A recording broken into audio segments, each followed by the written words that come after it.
राम राम दोस्तों। वर्तमान में भविष्य मालिका पुस्तक को लेकर कई गलत भावनाएं पैदा हो चुकी है, जिनको दूर करने की हम आज के वीडियो में कोशिश करने वाले हैं। इस पुस्तक की भविष्यवाणियां हमें डरा रही है या बचा रही है, यह भी समझने की कोशिश करने वाले हैं। दोस्तों, वर्तमान में कलयुग का समय है, लेकिन इससे पहले 3 युग बीत चुके हैं। सबसे पहले बीता सतयुग, उसके बाद भगवान राम का युग त्रेता युग और कलयुग से थोड़ा पहले द्वापर युग भी बीत चुका है, जिसमें कि भगवान कृष्ण ने अपनी लीलाएं बताई और यह सब हमको पता है।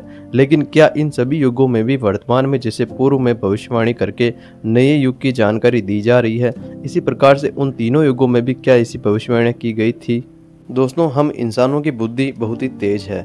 अगर हमें किसी तरह यह समझ में आ जाए कि पहले के 3 युगों में भी इस प्रकार से भविष्यवाणियां कर दी गई थी, तो शायद आज की भविष्यवाणियां हमें समझने में आसानी हो जाएगी, क्योंकि तभी वह हमें सत्य लग सकती है। तो दोस्तों, आज का वीडियो उन 3 युगों की बेहतरीन कहानियों से आपको यह बताने वाला है कि कलयुग में यह भविष्यवाणियां क्या उन युगों में भी की गई थी और क्या यह आने वाले युग का संकेत है। तो दोस्तों, वीडियो का सार समझने के लिए वीडियो को पूरा देखें, ताकि जो समझाने की कोशिश की जा रही है आप वही समझें। दोस्तों, सबसे पहले बात करें सतयुग की, तो उसमें चारों ओर देवताओं का राज था। उस युग में बुराई की जगह थोड़ी कम ही थी, तो उसकी कहानियां हमें उबा सकती है। इसलिए हम बात करते हैं भगवान राम की, त्रेता युग की। दोस्तों, इस युग में जब रावण अपने तेज प्रहार से सत्य को ऐसे मिटा रहा था जैसे कि छोटी कक्षा का बच्चा पेंसिल से लिखे गए शब्दों को रबड़ से मिटाता है, लेकिन जब वह सही अक्षर को मिटाने लगता है तब उसके पास बैठा शिक्षक उसे यह करने से रोक देता है, जिससे कि समस्त बच्चों को यह समझ में आए कि केवल गलत अक्षर को मिटाना होता है, सही अक्षर को नहीं। और दोस्तों, यही हुआ रावण के साथ भी। भगवान राम उसके शिक्षक बन के आए और उसको गलत मिटाने से रोकने में कामयाब हुए। तो दोस्तों, अब बात करते हैं उस भविष्यवाणी की जो कि उस युग में हुई थी। शायद आपको भी ऐसा लगे। दोस्तों, यह बात है उस समय की जब प्रभु हनुमान जी माता सीता को लेने लंका पहुंचे थे। उन्होंने वहां जाकर माता सीता से वार्तालाप की और उसके बाद रावण से भेंट की। दोस्तों, प्रभु हनुमान जी देवों में महत्वपूर्ण और सबसे सर्वश्रेष्ठ माने जाते हैं और अति प्रिय देव भी माने जाते हैं। उनकी जितनी प्रशंसा की जाए उतनी कम है। अगर उनकी प्रशंसा की तो इतना समझ लीजिए कि जैसे हाथी के सामने चींटी नाच रही हो। दोस्तों, अब भविष्यवाणी जानते हैं। प्रभु हनुमान जी ने लंकापति रावण से कहा था कि वह देवी सीता को प्रभु श्री राम को लौटा दे और प्रभु श्री राम से मित्रता कर ले, अन्यथा उनका अंत निश्चित है। अब दोस्तों, आप सोच रहे होंगे कि इसमें इतना हैरान होने वाली बात कौन सी है। भले आज के समय से यह तुलना करना संभव कम लगता है, तो आपके इस विचार को एक तुच्छिया भ्रम में बदलते हैं।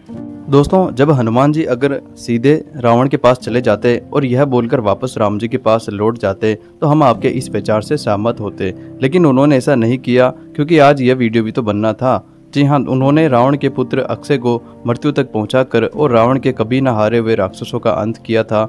उसके बाद इंद्रजीत, जो कि रावण का सबसे बड़ा हथियार था, इस इंद्रजीत के सबसे बड़े हथियार ब्रह्मास्त्र का असर हनुमान जी पर कम ही हुआ था, या फिर यूं कहे कि नहीं हुआ था। अब दोस्तों, थोड़ा ध्यान से सुनिएगा और समझिएगा। यह सब होने के बाद हनुमान जी ने रावण से कहा था कि उनका अंत अब निश्चित है, और यह बात कहने के बाद रावण के भाई विभीषण को यह समझ में आ चुका था हनुमान जी सही कह रहे हैं। और इतना ही नहीं, रावण के कई सेनापति भी हनुमान जी की इस भविष्यवाणी को समझ चुके थे। तो दोस्तों, जो सही रास्ते पर थे वह तो यह बात समझ चुके थे, लेकिन जो प्रभु राम द्वारा यह भविष्यवाणी की गई थी कि रावण का अंत अब निश्चित है, वह रावण और उसके कई सेनापतियों को समझ में नहीं आई थी, क्योंकि उन्हें उनका अहम उनकी वीरता लगता था, और इसीलिए उन्होंने हनुमान जी को यह कहकर भेज दिया कि अब फिर लौटकर आना। तो हनुमान जी ने उसके बाद लंका में आग लगाकर फिर उस भविष्यवाणी के सबूत उनको समझाने की कोशिश की। उसके बाद कई लोग समझदार जो कि थे ही रावण से दूर हो गए। तो शायद आपको अब यह समझ में आया होगा कि यह भी एक प्रकार की भविष्यवाणी ही थी जो कि हनुमान जी द्वारा की गई थी। तो दोस्तों, हनुमान जी की जय और राम जी की भी जय। आप दोस्तों जानते हैं कलयुग से थोड़ा पहले बीत चुका द्वापर युग, प्रभु श्री कृष्ण का युग। दोस्तों, जैसे सतयुग में भविष्यवाणी का कम समय था, उसे थोड़ा अधिक समय हमें त्रेता युग में देखने को मिला, और क्योंकि द्वापर युग में पाप बढ़ चुका था तो भविष्यवाणियों को भी बढ़ा दिया गया। इसीलिए अब इस युग की बातें आपको ज्यादा समझ में आने वाली है। तो सुनिए, इस युग में पाप का भार कौरवों के माथे पर था। उनको नहीं पता था कि उनके साथ आगे क्या होने वाला है, लेकिन इस युग में कई विद्वान उनके बीच ही थे जिन्हें पता था कि आगे क्या होने वाला है, जिनमें महाज्ञानी विदुर भीष्म पितामह, स्वयं पांडव और परम पिता श्री कृष्ण, इनको यह ज्ञान था कि कौरवों का अंत निश्चित है। लेकिन उनको क्या यह भविष्यवाणी कौरवों को बताने का मौका मिला, अर्थात पाप को अवगत कराया कि उसका अंत आने वाला है। तो दोस्तों वीडियो को पूरा देखना, क्योंकि अभी काफ़ी लंबा वीडियो होने वाला है। जी हाँ दोस्तों, उसी युग में वर्तमान की तरह भविष्यवाणियाँ की गई थी। अब पाप का अंत नज़दीक है। स्वयं श्री कृष्ण ने दुर्योधन को कई बार बताया कि वह जिस मार्ग पर है वह सत्य का मार्ग नहीं है, और पांडव जिस मार्ग पर है वह सत्य का मार्ग है। इसलिए तुम्हारा अंत निश्चित है। अगर तुम युद्ध करते हो पांडवों से, और यह बात लगभग कई बार कई ज्ञानियों ने कौरवों को समझाने की कोशिश की, लेकिन उन पर किसी भविष्यवाणी का कोई असर नहीं हुआ। दोस्तों, अगर किसी चीज़ के होने से पहले ही उसे बताकर बचाने की कोशिश की जाए तो आप ये समझ लिए कि वह भविष्यवाणी ही है। उन्होंने महाभारत प्रारंभ की और आगे क्या हुआ यह मुझे आपको शायद बताने की जरूरत नहीं है। एक बार फिर से सत्य की विजय हुई और साथ ही एक नए युग का आरंभ हुआ। एक ऐसा युग जो इन तीनों युगों से एक चीज में आगे था, और वह फिर से पाप ही था। लेकिन इस बार यह पाप इतना अधिक था कि पाप को नहीं पता था कि वह कितना बड़ा पाप है, और इसके सबूत तो अब क्या ही दें, लेकिन इंतजार करें, क्या पता आपके पास आसपास ये पाप मंडरा रहा हो। दोस्तों, जब प्रभु श्री कृष्ण अपने धाम पधार रहे थे, इस समय कलयुग में राजा कली धरती पर पधार चुका था, और आते ही उसने अपना काम शुरू कर दिया। एक बेल के 3 पैर काट दिए, चौथा पैर भी काटने ही वाला था, लेकिन राजा परीक्षित वहां पहुंच गए और उन्होंने उसे रोका। कहा कि तुम सत्य के इस युग में ऐसा कैसे कर सकते हो। तो काल राक्षस ने कहा कि आपको शायद यह ज्ञान नहीं है कि कलयुग आरंभ हो चुका है और अब ऐसा ही चलेगा। अब राजा परीक्षित नए युग को इतना जल्दी तो खत्म नहीं कर सकते थे, यह तो कानून के खिलाफ था। तो अब क्या किया जाए। उन्होंने कली राक्षस को 4 स्थान बताए जहां जाकर वह रह सकता था, अन्यथा उसका यहाँ कोई स्थान नहीं था। अब वह 4 स्थान कौन से हैं यह वैसे तो आपको पता होगा, लेकिन चलिए जान लेते हैं। पहले, जहां शराब की एक भी बूंद हो, जहां जुआ खेला जाता हो। तीसरा, जहां मांस खाया जाता हो। और अंतिम चौथा, जहां पर नारियों को पैसों में तोला जाता हो।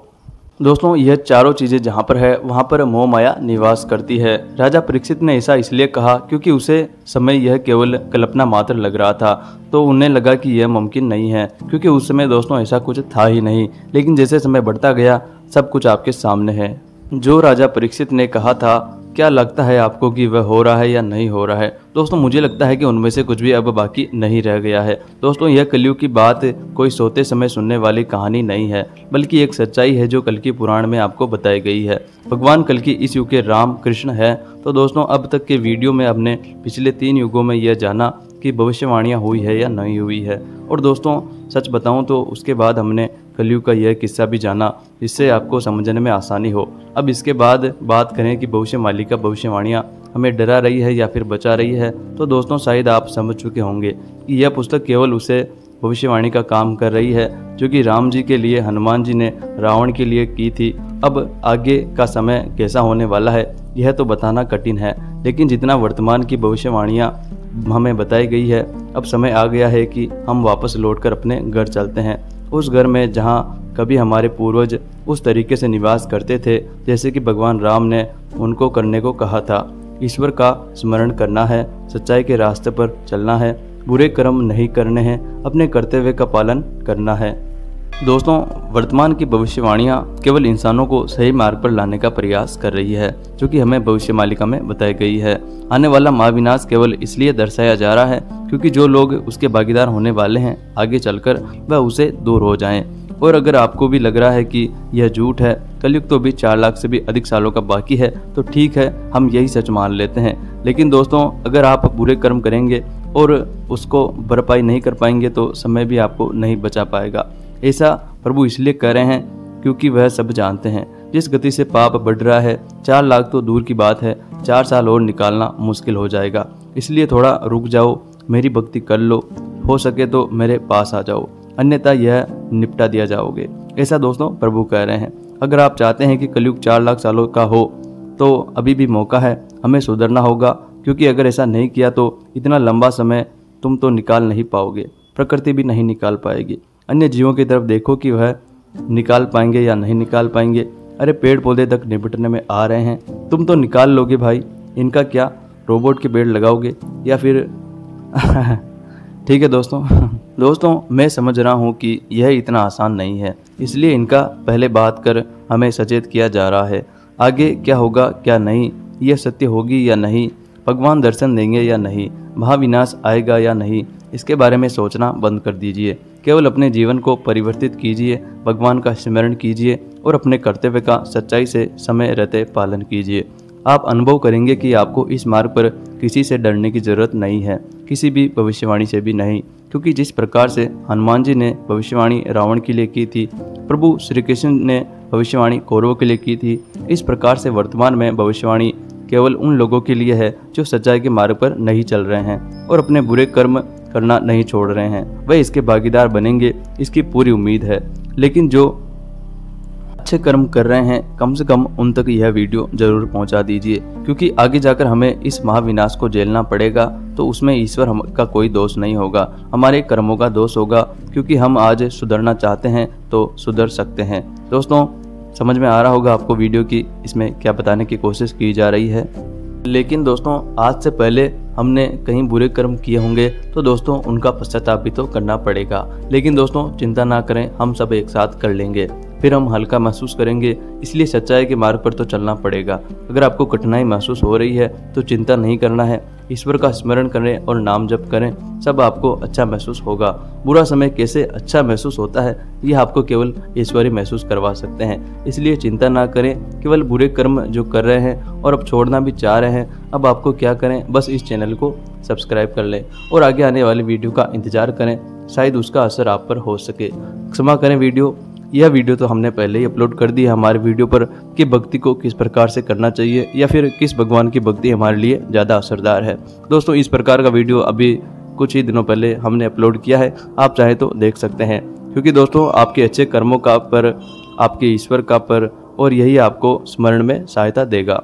दोस्तों अगर आप ईश्वर का स्मरण करते हैं तो इसका फ़ायदा केवल आपको ही नहीं बल्कि आपके परिवार को भी होने वाला है। ऐसा भी आपको सुनने में मिला होगा या फिर आप ये मान लीजिए। दोस्तों अभी भी काफ़ी बातें आपसे करनी है जो समय आने पर आपके साथ की जाएगी। तो खुश रहिए, चाहे कुछ भी हो जाए चिंता ना करें, बस बुरे कर्मों से दूर रहें, आज खुश रहें और कल किसने देखा है दोस्तों, अगर हम अच्छे कर्म करेंगे तो कल भी अच्छा ही होगा, ऐसा मान लीजिए। ईश्वर किसी के साथ बुरा नहीं करते हैं, लेकिन अगर हम बुरे कर्म करेंगे तो ईश्वर हमारे साथ अच्छा भी नहीं करेंगे। तो दोस्तों अपना ध्यान रखें, मिलते हैं जल्दी एक नई वीडियो में। अगर वीडियो में थोड़ा बहुत भी कुछ बुरा लगा हो तो क्षमा करें। आने वाली वीडियो के लिए चैनल को सब्सक्राइब कर लें। जय हिंद, जय सिया राम, राधे राधे।